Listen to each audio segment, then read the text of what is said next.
Why don't people read the Bible? I think I could answer that in a couple of different ways. I'm going to answer it first positively and then answer it negatively. I think on the positive side, people, maybe don't read the Bible like they used to, but everything that they consume in popular media, whether that's Star Wars or Harry Potter or Lord of the Rings or all of the top Hollywood film franchises and book franchises, virtually all the ones that are good ultimately have their origin in the Bible. Think of Luke Skywalker or Harry Potter himself. These are characters that are the chosen one, and in some cases Harry Potter dies and raises from the dead. It is a messianic story.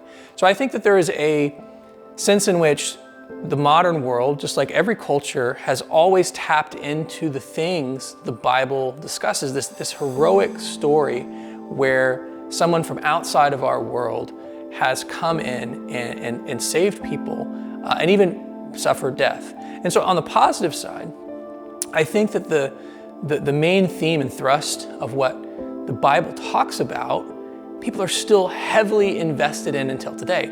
But for some reason, they've forgotten that the origin of that, and what C.S. Lewis and J.R. Tolkien would say is the myth that became fact, the biblical story and the incarnation of Jesus, as well as the entire story of ancient Israel.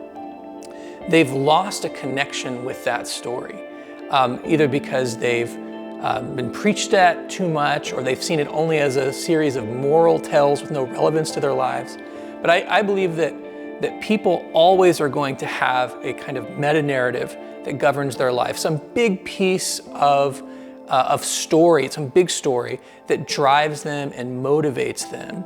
And people are still people today, and so by the very fact that we have people still loving these types of stories tells us that what's in the heart of people is largely the same. And I believe that it's better to go back to the original story that inspired all these other stories to better understand it. And it's not only good and true, it's also extremely interesting and entertaining.